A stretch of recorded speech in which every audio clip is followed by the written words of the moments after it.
Hey, Jack, cannot wait for the Silent Canvas Part 2. Love the first one. Fantastic, my friend. And I hear about those short stories. I know that they're going to be fantastically horrifying.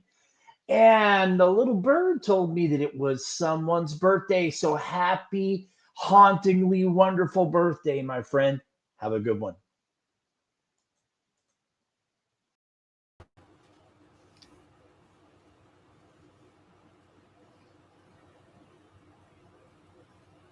Hi, everyone, and welcome to the book launch party for the Silent Canvas Part 2. So, if you just caught that, I bet you there's something in there that didn't seem quite right.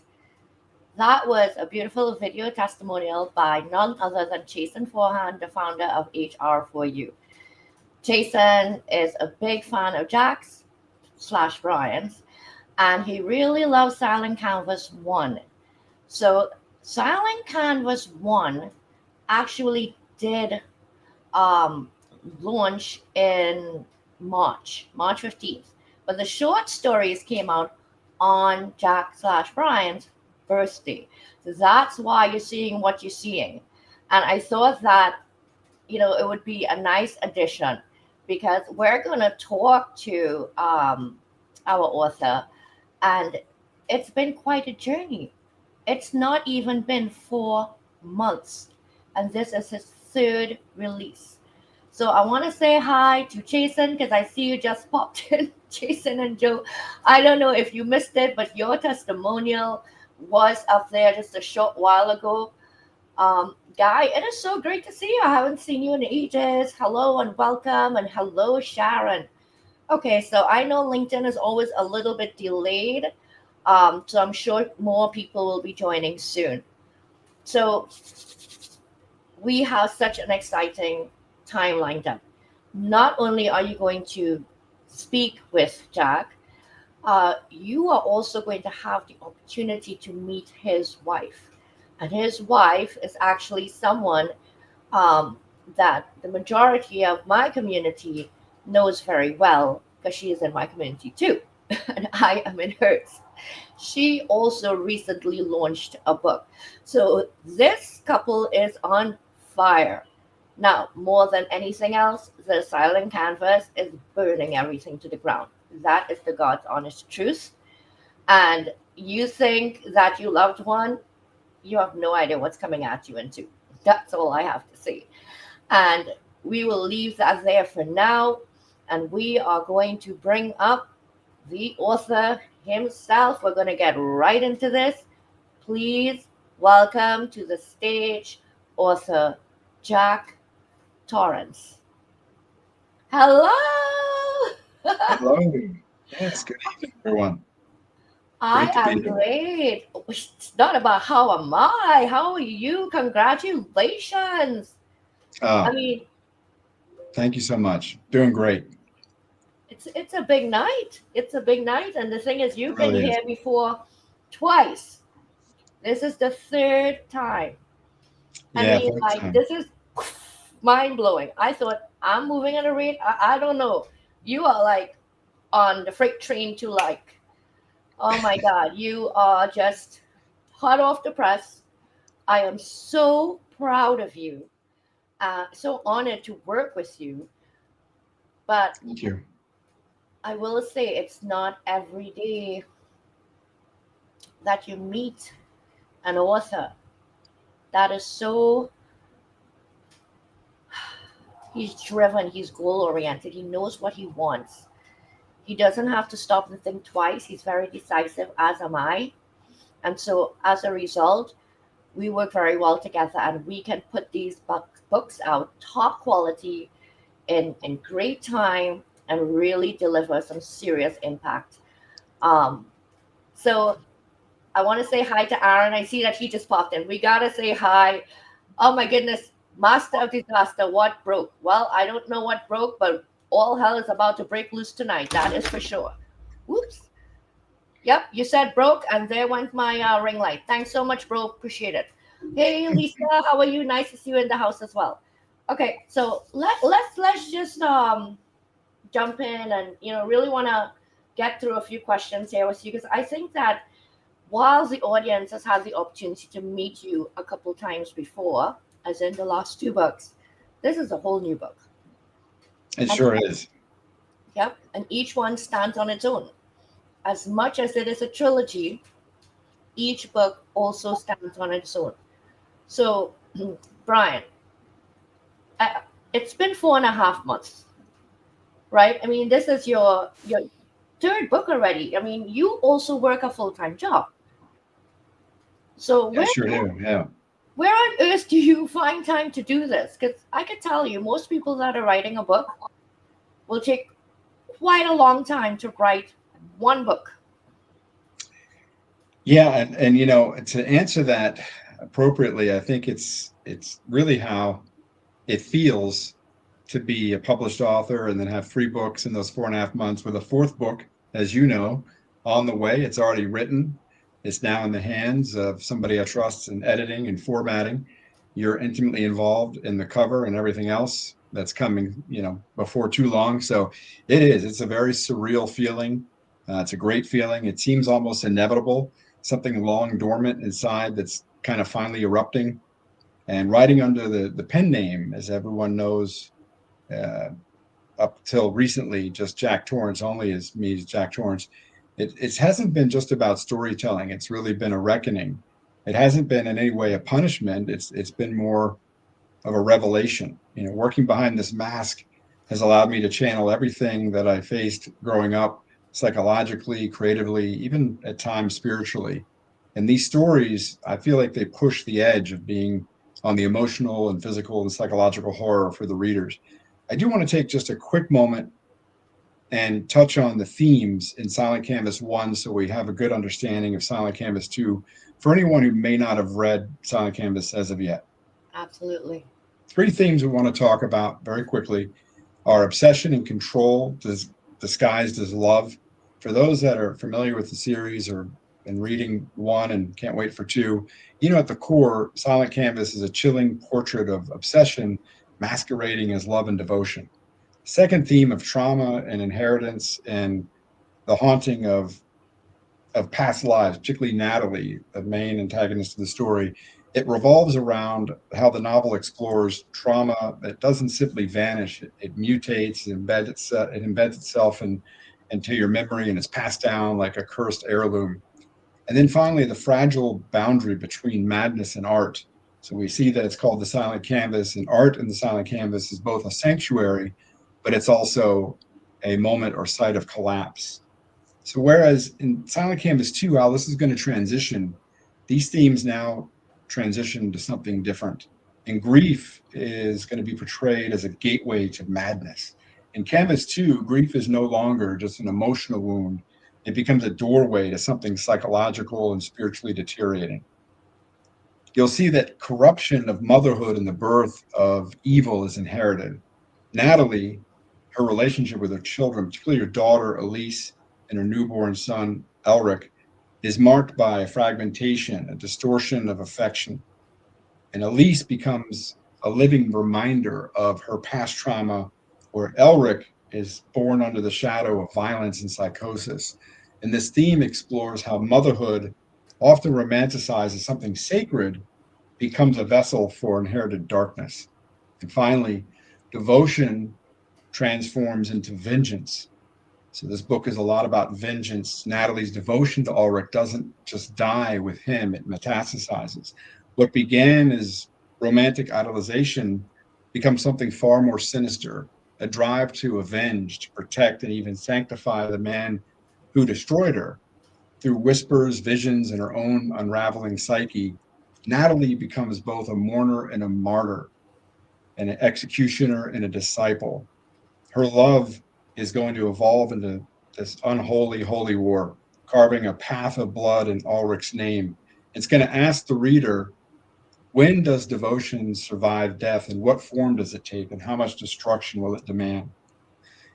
Nick, you asked me about a full-time career, and people have asked me 2 questions. One, they've asked me, what have I learned over the last 6, 12 months as writing as Jack Torrance? And I tell them, I feel like writing psychological thrillers works of melodramatic opera, supernatural horror. It's a process.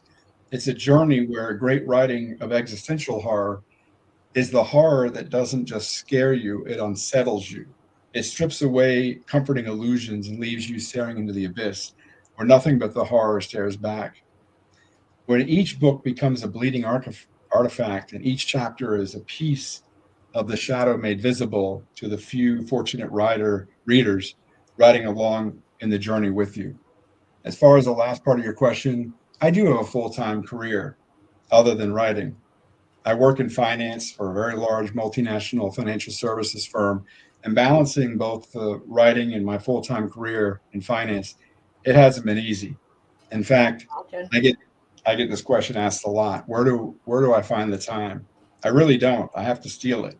Finding time in my own comfort, downtime, rest, the quiet parts of life often people take for granted, before the sun comes up and long after most people have gone to bed. But I believe in these books, the messages they tell, and the lives they touch.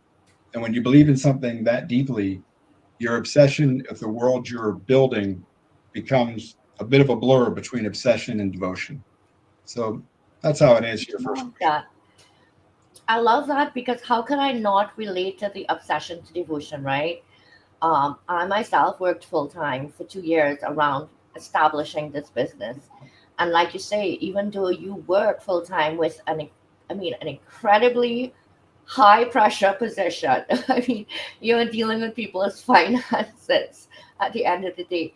And, you know, for me, this genre of this intense sort of psychological, like seriously trip up, it's really got you upside down, thinking on your head about things that you thought you knew, and is this really the way it is, or it isn't? And it really challenges you in a lot of ways. It So does. when Yeah, it does. And so when I think about that and what's involved, for example, versus writing, nonfiction, right? And you're busy and you're working and you have a family and everything else, you could pour your story out. I mean, you've lived your story. This type of work, I mean, this takes a vivid imagination, not even just a starting point, but there has to be an ending point, and it has to make sense all the way in between, right? There has to be an actual storyline.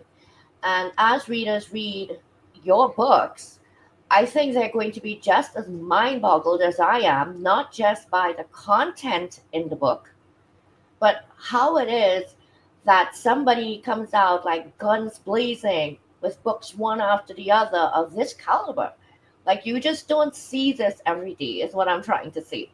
And I have been doing publishing now for like 18 months. Doesn't seem like such a long time. But I was writing prior to that as well and worked with other publishers. So I have seen what's out there and what people are capable of doing. And this is like off the hook. I just want to say. Um, so before we go into any more questions, I have to make sure that I recognize the people coming into the room. There are so many amazing people here. Um, you know, Crystal Bay, it's so great to see you. Crystal is one of our co-authors, as you know. And she has an incredible YouTube channel, is doing very, very well. So congratulations on that.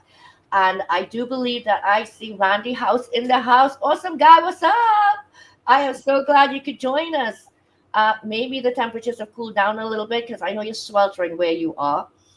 Dr. Marcia, yes, it is really like a very intriguing title, right? You think of a canvas to me, and you think of art, you think of expression, you think of explosion.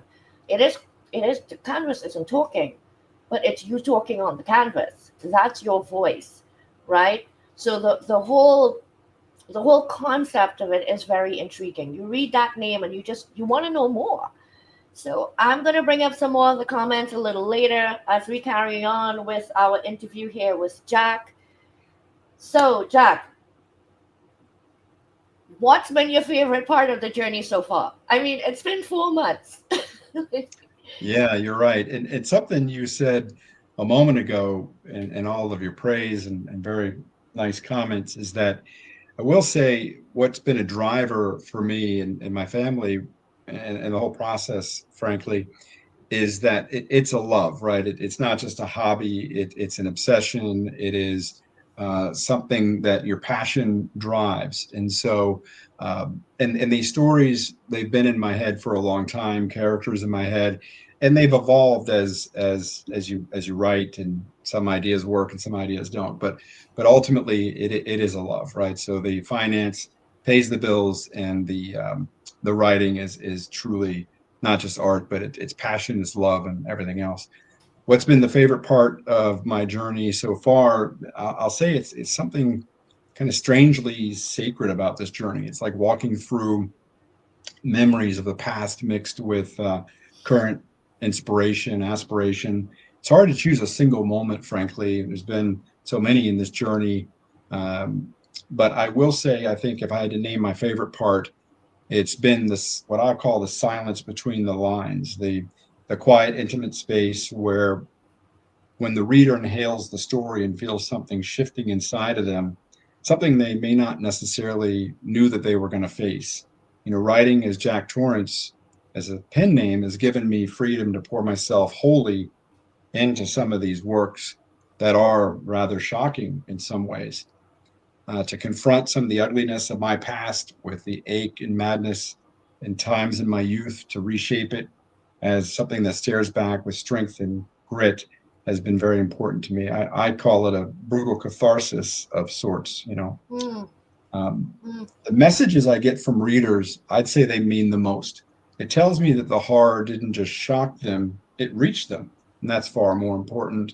In those moments, I know I'm not just telling stories, but I'm offering a piece of myself and also maybe a piece of like a broken mirror, something that it's reflecting, and upon this reflection is helping others to feel a little less alone in their darkness.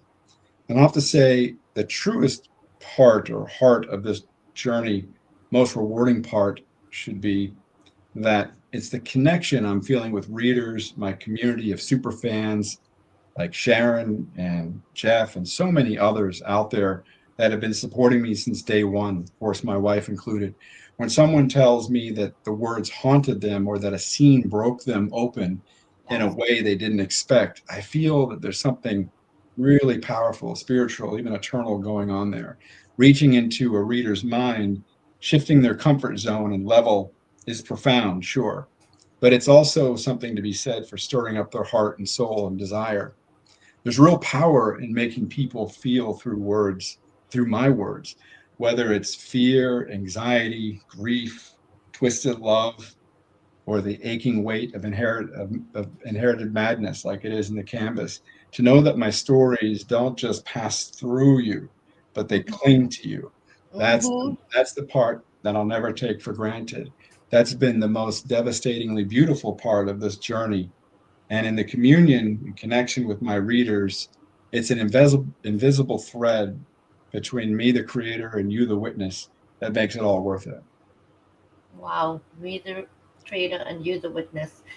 And that's really what it is. These are witnesses, and what they are bringing into their minds, into their consciousness, it's going to be with them for a very long time to come. And I would dare to say that in life situations as they face them, little tidbits within this storyline is going to pop back up and have them question themselves. I know because it is happening to me.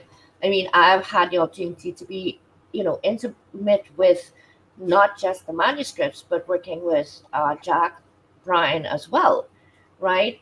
So um, there are some questions in the comments. I will bring them up shortly, guys. What I'm going to do at this time is I am going to put up a picture of the book along with the QR code. Please go ahead and scan that and get your copy of the Silent Canvas too. We are just kicking off the launch now at 8 p.m. Eastern, and for the next 24 hours, this is hot. We are $2.99 for the Kindle. So get on over there and grab that. And if you like a paperback, which listen, I'm a paperback girl through and through, that one's right now $14.99. So we are at launch prices today. Go ahead out there and grab your copy.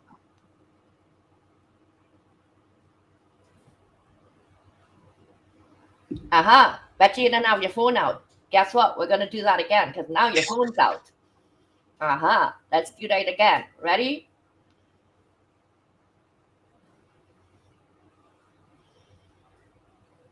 I'm laughing because that always happens, right? You grab the phone and then you're like, oh my gosh. So, how do you feel about taking a question from the comments? Yeah, I'd love to. Sure. Yeah? All right, great. Oh, let me say hi to Leslie. Leslie is actually at the theater right now with her granddaughter. So it is so wonderful that she could pop in during intermission to see Oh, us. wow.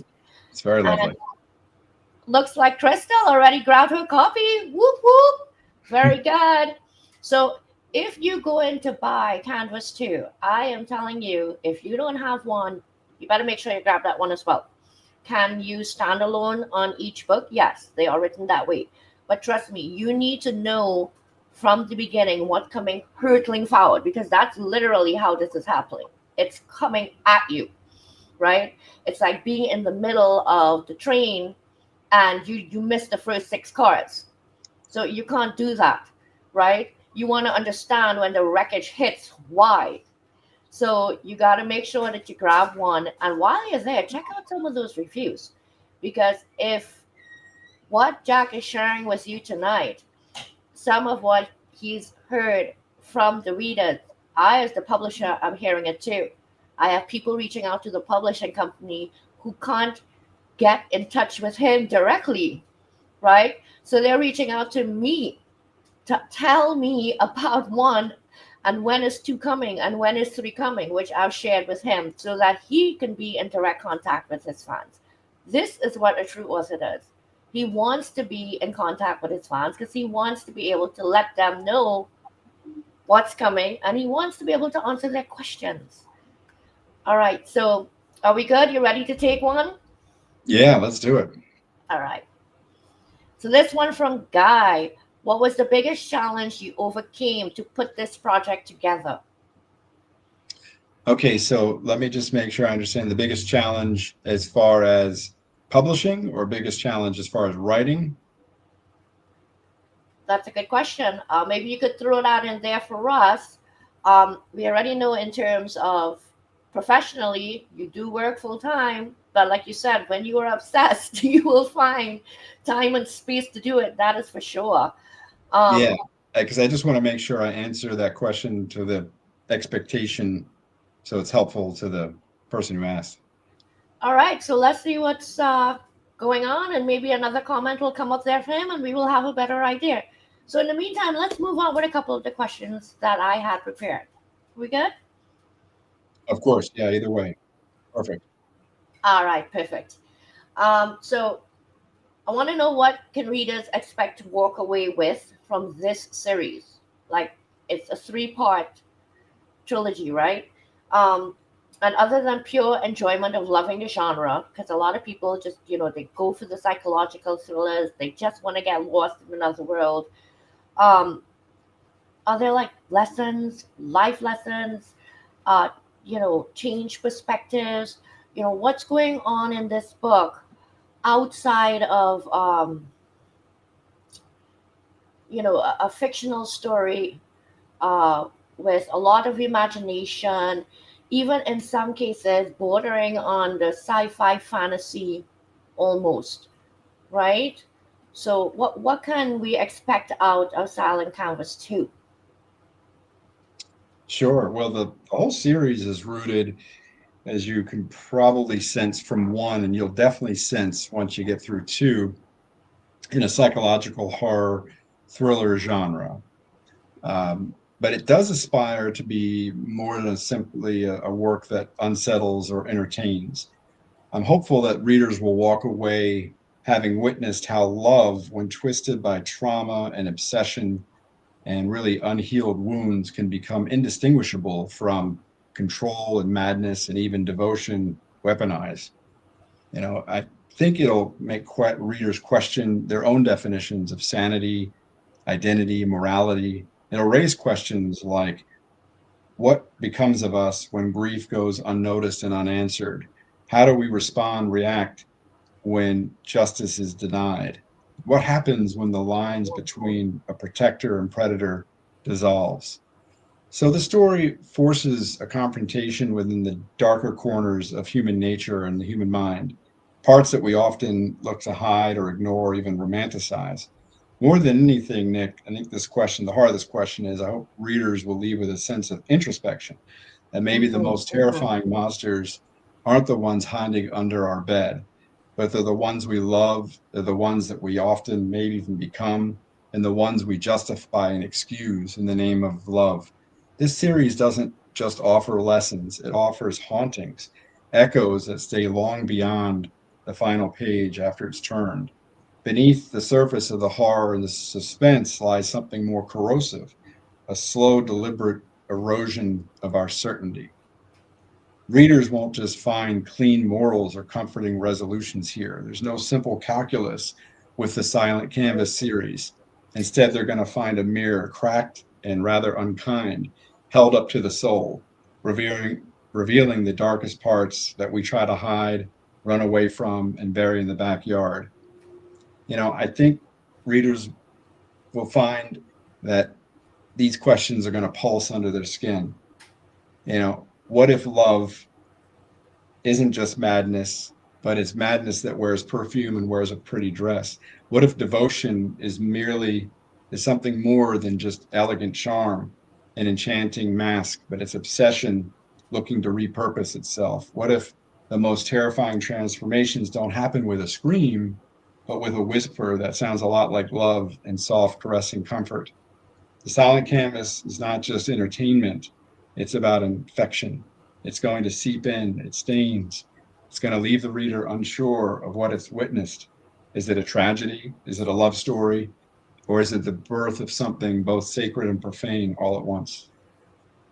So that's it. It's everything wrapped up in there. That's the thing, right? Like, how do you even? I have to tell you guys, as the publisher, whose part of my responsibility is to do the marketing for this book, right? How do you pitch a book that falls under the genre technically of horror, right? It's a psychological thriller, but there is so much more going on here. Okay, there's romance. I mean, we all experience relationships that have gone awry. I'm not even speaking awry. We've all looked at those insider stories on TV where you got some nut job that's obsessed and keying up her boyfriend's car and smashing his window with a baseball bat, and then he in turn now is like stalking her in the club, and the thing is, like, these things happen in real life, but we're very far removed because we're watching them on a screen. But then when you have this book sitting there and let me tell you something, me personally, I like to set the mood. So if I'm reading this at night, I'm sitting in my bed next to my husband. I'm telling you right now. Um, or reading it in the day. And the reason being, it gets under your skin, right? It's not like the blood and the gore and the Freddy Krueger. It's not like that. If you have any background in psychology at all, okay, and there's so many people that I know that work in the space of mindset, so they have some inkling of this. It is going to challenge you so badly. I'm not even saying so much, so badly, because like Jack says, you are going to start questioning yourself from paragraph to paragraph. You're going to be like, I gotta go back and read that paragraph. I just know there's a link from that paragraph to this paragraph. There is something I didn't catch. So, up, look at that. We've got people just buying the book left and right, and we just want to thank you, Jax. Yeah, I'll thank do, you. It's great. I'll do it for him because All right. Oh my goodness. Well, I think we're going to take a 2-second break before we come back with the next question. I am going to play the promo that we played at the beginning because I know people pop in late. And just so you have an idea of what the promotional work looks like, and we will continue to promote. So, this is what a couple of weeks worth of promotional material looks like.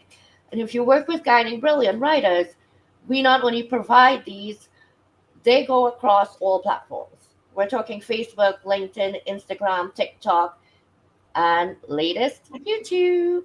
So let's do this and let's take a little look again. Oh, wait, I have to throw this one up. Like, literally, this is my favorite one from Silent Canvas one, and there's no way I'm not going to show it. Sorry. The itsy bitsy spider went up the water spout.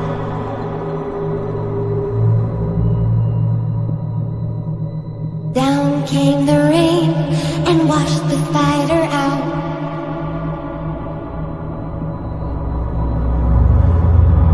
Up came the sun and dried up all the rain. The itsy bitsy spider went up the spout again.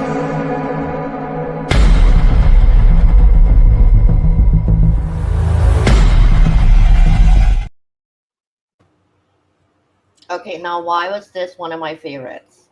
Do you know? It was one of my favorites because, first of all, nursery rhymes are meant to be happy, safe songs. Okay. And when you look at that mother strolling through the mall with her daughter, what more is there than a mother's love and protection of her child? Now, what happens when the mother herself is not right? And she is running and trying to protect her child in the process, but runs right into the arms of a love that she desperately needs. What happens when that love turns out to be a complete monster? So, this is where we're at, and this is why we need you to grab part one as well, because trust me, you are not going to enjoy two as much as you would if you grab one. I dare to say that. All right, so let's throw up that promo and then we will get to the last question before we bring your wife on stage. So cool. I know, like super cool. Oh, wait a minute. No, I got to throw the book up first. I mean, we need to make sure people are buying the book. Come on, guys, you got to get the book. Let's go.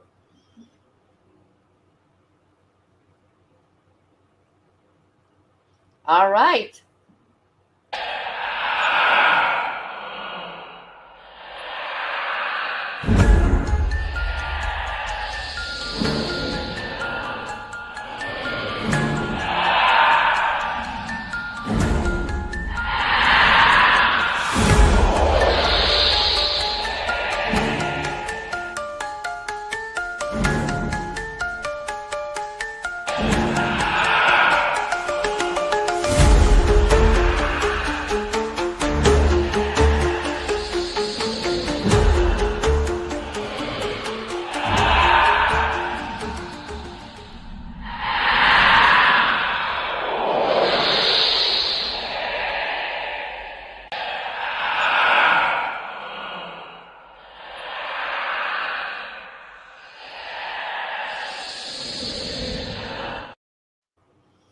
All right, so we're gonna cut that right there. I hope you enjoyed it. Like I said, this is a couple weeks worth of promotion, and I want to give a big shout out to Aaron Gibson, my executive remote producer for Nick Never in Control. Aaron has been absolutely wonderful, and part of what you get actually with Guiding Brilliant Writers is you get AI generated clips of music. These are copyright free. The copyright belongs to me, the publisher, and therefore anywhere that it's put is not going to be taken down because of that. And this is part of what we do. Hey, we're a professional company, right, Brian? We're doing it the right way. Yeah, definitely. Awesome. All right, so last question, because we totally got to get to Sandra. I want to know when Silent Canvas 3 is coming out, and how does this one compare to 2? Wow. You can let that out. That's a loaded question. So I will do my best to answer that in a timely way so we can get Sandra up here. Silence Canvas 3, let me just go back for a moment to 2. 2 isn't merely a sequel, it's an aftershock. I didn't outline it from the beginning. People have asked me that. Um, it really came to life more on its own. The grief, the madness that Natalie was feeling, sensing the shadow remnants of what Ulrich left behind, not only for Natalie, but their newly born son, Elric. It demanded to be told, this story. And so, as I mentioned, after publishing The Silent Canvas 1 and how readers were really connecting to its psychological depth and moral ambiguity, I realized the story had just begun. This twisted love story, twisted devotion offered by Ulrich, her crazy descent into madness, the daughter's fractured innocence, it just all required my attention and continuation. So I don't think of it as a sequel, really. I think of it more as a way to confront the emotional aftershocks that Canvas 1 planted. Now let's go to 2. And as I arrived to the end of 2, I realized now it wasn't just a series, but it had to be a trilogy. This is an emotional and psychological symphony about to unfold for you guys, the readers. It's shaping up to be truly an epic trilogy that I'm very proud of, but it's an inheritance of pain, madness, the roles that fate and destiny are going to play, the seduction of perverse devotion, and the monsters that we birth through generational trauma. That's how Silence Canvas 3 is born. And I can't imagine the series without all 3 installments. Now, that being said, there's really no question that 3 is going to be a very intense up from 2. All right. And 2, you'll see, is a very intense up from 1. So 3 becomes the exhale of everything that I built. It's a purge of rage, of grief, madness, weaponized legacy through the son, Elric. I didn't realize at the beginning of The Silent Canvas that I was standing on the precipice of madness, hanging over the edge of the abyss with a surgically terrifying masterpiece that slices through everything with unflinching precision. But now I realize that's what I have. I couldn't have fathomed from the day one that Canvas would spawn this amazing epic trilogy that spans truly the full spectrum of the human soul, deepest desires and desperation. It's a work that's, I mentioned, philosophically existential, but also psychologically challenging. This is a study in the void, right? Where madness, the soul's deterioration converge in this exquisite ruin, often leaving the reader unsettled about life's meaning, our purpose on earth, our sacred freedoms, our soul's identity, our fragile morality, and personal choice. The Silent Canvas series, Nick, it's a 3-act of a single fractured consciousness.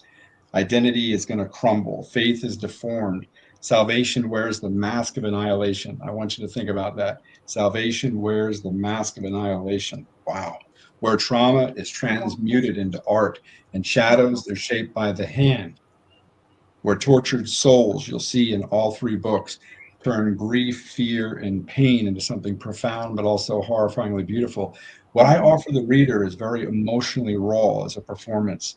As one critical reader I trust remarked, and I quote, Jack Torrance has written not just merely a psychological trilogy, but a psychological opera, a study of obsession, where the devoted might tolerate pain, commit atrocities, and lose themselves entirely, convinced its terrifying beauty is worth any cost, including the inheritance of psychosis and the effects of this distorted devotion and twisted vengeance cause as it deepens, intensifies, and devours. So that's how the Canvas 3 is different.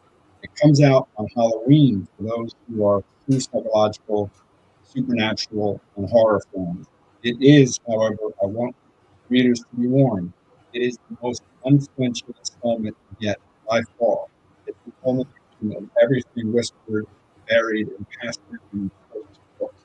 I do warn the readers that it doesn't simply close the series, it detonates it. It unleashes and devours what came before.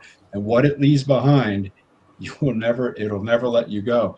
It's going to drag your soul over hot lava coals like a ferocious predator into its jaws. It burns the canvas to ash. It leaves only the silence, the kind of lingering, creepy silence that crawls into your skin and watches you back. It tears through your memory and flesh alike, tearing truth from your bone and bearing any sort of mercy along with it. And in the end, you won't be the same, and neither will the silence at nighttime it leaves behind. I'm so proud of this series, but particularly Silence Canvas 3 that's coming. It is a masterpiece. The final act, I call it my magnum opus. It's not just an ending, it's a reckoning, it's a requiem, it's a resurrection in blood. Finally, let me say this: it will not ask for your permission. It's going to crawl inside you and make itself a home. It won't knock. It won't. It won't come softly. It's going to enter loudly. It's going to rattle your nerves and cradle your soul. And when it does, it's going to hollow you out in the name of something unholy, leaving you to worship the ruin. And when it's done, you'll thank it for the wreckage. And even wilder, you're going to be left wanting more. You know what? I feel that, like you say, it's stages, right? They build on one another, and then you reach that last one, and you think exhale. You're not even going to realize that you're holding your breath until you do. And that exhale is not going to be a relief. That is going to be that jagged, just like I gotta put this down for a minute type of exhale. So I wanna bring back up a question because it looks like the gentleman guy did in fact put a question, and I don't want to not answer other questions in the comments, but we'll do this briefly so that we Sure. can make sure we have time to bring Sandra on stage because she really needs to get up here. So Guy is asking, Jack, does the silent canvas mirror your real life thoughts in this psychology of study of yours in this specific narrative? What pieces of this hold the highest meaning? Now, I find this interesting. I'll tell you why.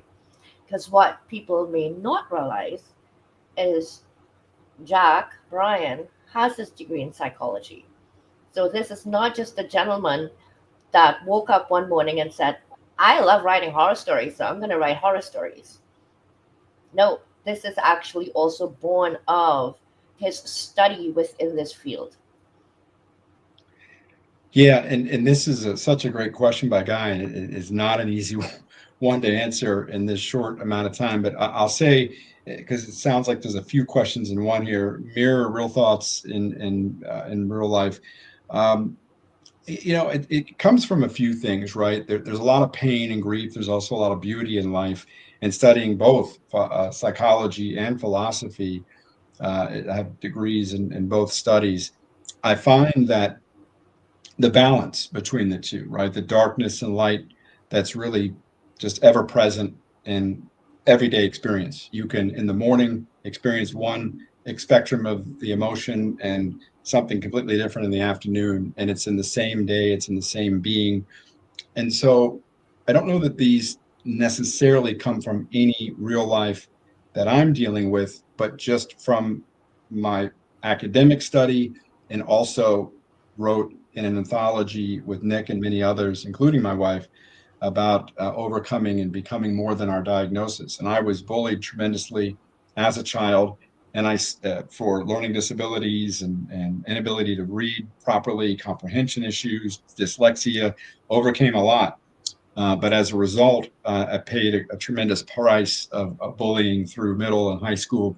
And so many of those thoughts, those dark thoughts, and maybe even anger, things like that, they've been carried for many years, many, many years. And so, yes, from real life, that pain, that trauma, they may be different. I may not be Natalie, I may not be Ulrich, but different aspects of different people I saw who I consider to be malignant and magnetic narcissists, or a woman who's fractured, who really needs love. It can mirror me in many ways. So I think that's a great question. Hopefully I'm answering Great that question. without taking too long. No, it was a great question because, quite frankly, I could see a bit of myself in every character. Oh, I could see a bit of every character in me. Maybe not to certain extremes, but this Right. book forces you to face a very human side of us, because it is human and it is there. So it really Perfect. does challenge you. So with that, I'm going to bring Sandra up now. Oh my goodness. Chica bonita, hola. Hola. How are Hello. you? Oh my God, I can't believe this. Husband and wife on stage. If you do not know Sandra Bothe, you need to get to know her. And yes, this is Jack's night. We're not stealing his thunder, I promise you. But Sandra is the founder of Thriving Mindsets. She recently released a book herself called Unmuting Myself. And incidentally, Sharon, sorry, Sandra talks about, um, bringing your voice forth in this book. And when I think of what's happening here, I mean, like, how on earth are you feeling right now? Like, your husband's writing career is like taking off. It's like just, it's crazy. It's just going. Yeah, no, for sure. And I am incredibly proud of him. Watching his passion turn into something real and powerful has been amazing. I know Brian has poured so much of himself into his writing, his thoughts, his pain, his imagination, and to see it resonate with the readers the way that it has is deeply moving. I have seen the quiet moments, the long nights, the Mhm. difficulty addressing self doubt, and the breakthroughs. So now watching his career take off feels like witnessing something that he was always meant to do finally coming to life. And so, yes, I am very proud of him, of course. And more than that, I am grateful that he has found a way to turn his stories into connection, his darkness into art, and his voice into something that speaks to so many people. It has been a powerful journey for sure, and I'm honored to be an important part of it of this journey. Oh, I love that. I mean, recently you yourself went to a huge public speaking event, and I know that he, is a huge support. What is it like, now on the reverse side? Because you guys have to support each other, right? So, like, would you say you play any sort of a supporting role in this side of his career? Because he has really two careers running parallel. Yeah, as you say, as a speaker, I have needed his support in all my journey through the stage, and as a published author on my own right too. um, I see our relationship as a true partnership. We support each other, our passions, our dreams, and the inevitable fears that we feel, the doubts and the creative struggles that come to when we're building something meaningful, right? Um, I like to think of myself as both his anchor and his backstage crew. And what I mean is, Brian is the artist. He's who creates entire worlds from his fire inside him. But even visionaries, they need someone to help them keep uh, the real world from falling apart, right? Yeah. And one of the that make sorry whether that is the way that I help him is whether it's keeping quiet space for him to work, keeping the structure at home, encouraging him, or just reminding him to take a breath. Also So managing details that the details in the publishing, that so that he can stay focused. But beyond all of that, I believe that in what he's building, and I believe that there is a lot of truth in the stories that he's writing, in his yes. words and how they move people. So my role isn't just supportive, is really protective. Is I want a space for him and his energy, and sometimes even his heart, because I know how much of himself he gives away through his work. Um, it's not just about being partners in the traditional sense, because first and foremost, we share a deep friendship. We talk about everything, and my support is rooted in understanding the emotional psychological depth that he travels through. when he's writing, and really be the soft place to land when he returns from that journey or writing. Yes, And yes. just as I support his writing and publishing, as you were saying, he has fully support mine too. He's always cheering me, even when I left corporate America to build thriving mindset and immerse in my, learning and growth. So that mutual belief in each other is the foundation of everything that we are creating. And he's Jack Torrance, the horror writer, and I have been the steady heartbeat that keeps the rhythm going. So to me, it is a privilege that he trusts me not just as to be like his personal coach, his guide, but also managing important decisions to grow our brand. So I super. love everything you shared because it's so much more than just. Um, I say this because my husband plays a very supporting role in my life too, right? So like for me to say I'm leaving my job, just 5 6 months ago and be like I'm going to start a business, that takes a lot of not just guts on my part, but the person who's supporting you has to be okay with this and really back you up as well. And it's a lot. It's the quiet space, yes, but it's also understanding that creating to this level can be extremely draining mentally and emotionally. And there are Yes. times when the only way I could relax is literally to sleep. Like I'm telling you, that's the only way. I have to shut down. Like I need an hour, I need to sleep. And it's, those types that I'm not saying that that's like that for you guys, but I'm saying that when you're in a partnership, right? You really get to respect, trust, and understand what is given and what is needed, and you know when to step back and you know when to step forward. So, I mean, I adore you both. You already know this. And no doubt after seeing everything that is popping up here, I have to tell you that the audience is certainly seeing it as well. And one of the things that I like that you said is you guys are building this foundation. This is not his foundation. This is not your foundation. You guys are doing this together, right? You each get to walk your own journey, but they're parallel to each other. They're even crisscrossing at times. Which brings me that I do have a question. What was it like co-authoring in We Choose to Be More Than Our Diagnoses? And then because we're going short on time, I'm going to ask you the next question as well, but you could kind of like, mix the answers. But what was it like co-authoring in We Choose to Be More Than Our Diagnoses? And being that you guys are both published authors and both in this psychology, mindset, a human psyche, do you think you would ever like co-author a book together? All right. Let's go with the first question. How was to co-authoring diagnosis? It was so meaningful to be part of the same project, sharing not only our creative passion for writing, but our personal stories in the same book. Writing alongside with Brian as a Jack Torrance wasn't just a collaboration; it was an intimate relationship, not only with the co-authors of the book and Brian, but with the readers too.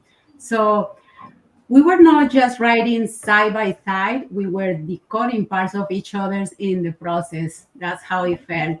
Brian trusting me with his vulnerability, and I did not just hold it, but I did my best to elevate it. Our chapters in that book wouldn't exist in its truest form without both working on this same important project together. Both we were just telling our Yeah, yeah, stories that absolutely. are hiding and not even told before. So it was intimate in a way that few things are. And co-authoring diagnosis meant stepping into Brian's world, not just creatively, but emotionally. We weren't just writing a story, we were stitching pieces of ourselves into the page, and we were laying bare the parts of ourselves that we usually keep hiding. Um, it Yes. really stretches this process, and it challenges, but in the end, it made us stronger. So I I personally believe. love the exercise of doing this work together. Thank you, and I believe you because when I call these anthologies, part of what we do is we do a meet and greet with the authors in the Zoom, and we also do a draft review um, to see the two of you together and to hear each of you speak your individual stories from childhood and then moving forward. Like, for example, with Brian and his learning disability, the dyslexia, the bullying. Um, I just remember how very emotional you were when you got an opportunity to speak and address it because I think you just didn't, you knew, but you didn't know to the depth of. And I saw the same with him, with you.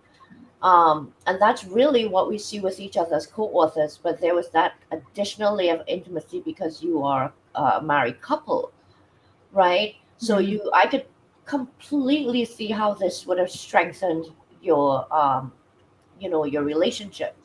So I have one more question, but I am going to ask Jack just briefly.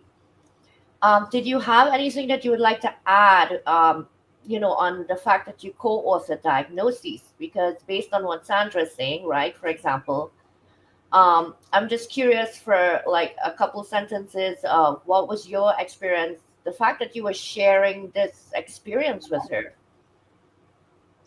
Yeah, it's very similar to what she said. It's exercise of intimacy, sharing vulnerability, sharing our past, some of the trauma, some of the difficulties growing up, but also because we had these diagnoses to overcome and choose to be more than. But growing together as we have for the 15 years roughly that we've been married, I'm not surprised with her resilience, her strength, her character, everything that she is. That I fell in love with her then and continue to be in love with her now. It's an amazing tribute. The work that she's put out there, including her book, which is so powerful and really worth reading. Unmuting Myself really walks through her story in childhood and her journey from Colombia to America and her time in corporate America and her starting a business. It's a magnificent work. So any of those folks out there that haven't had a chance to read it, please consider it. Oh Thank my you. goodness. I just want to thank you both so very much. We're at time, um, and it's just been an incredible hour with both of you. We covered so much. And I hope that everyone that attended tonight, and I see so many of you, we're going to go back and answer the comments. And to everyone who bought the book, we want to thank you so very much. The Kindle edition is $2.99. Make sure you grab yours tonight. There we go. That's the silent canvas too. And somebody complimented the book cover. Thank you. I'm so Beautiful. sorry, giving myself props. But anyway, it's just been an overall fun experience. And if these two people up here um, haven't convinced you of the importance of exploring your passions, exploring the things that really bring you to life. Because when you do that, it's not hard. I know you're going to think I'm crazy. The strategies and the processes, and that's all there.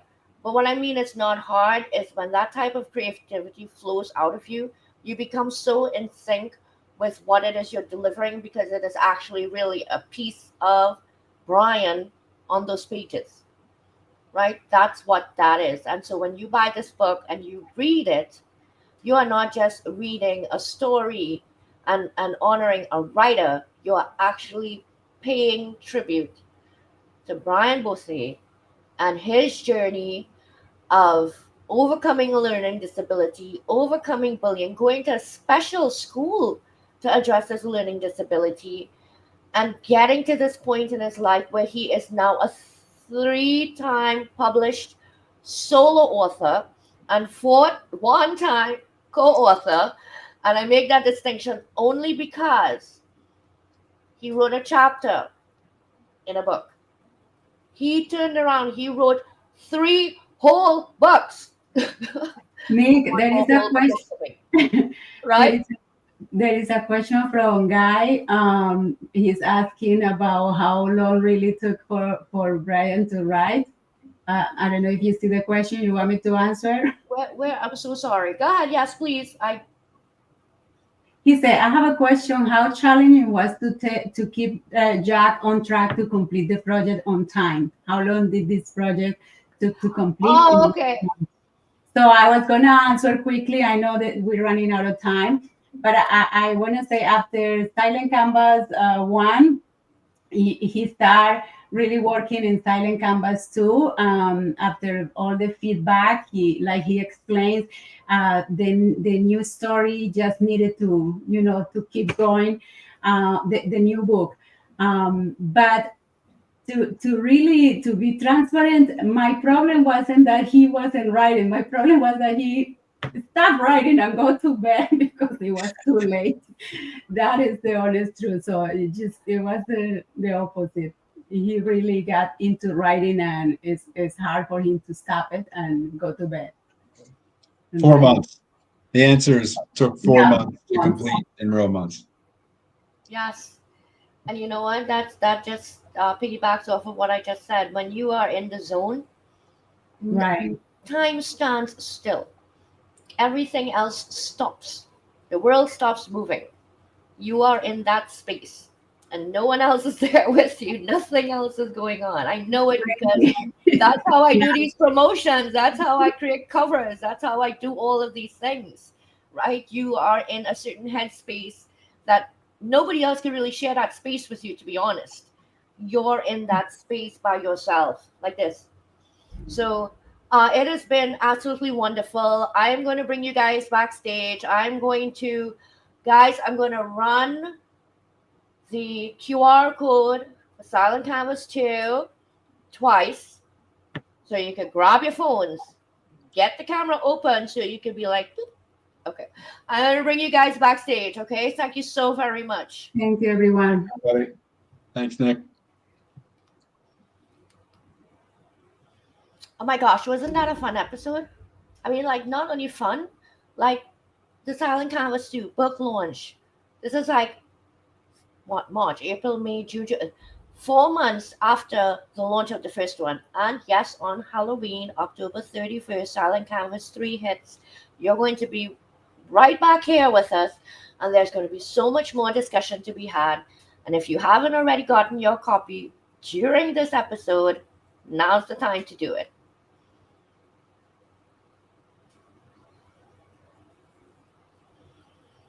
It has been an incredible night, and I want to thank you all for being here.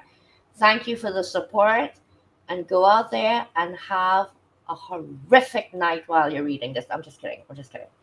All righty, bye-bye now.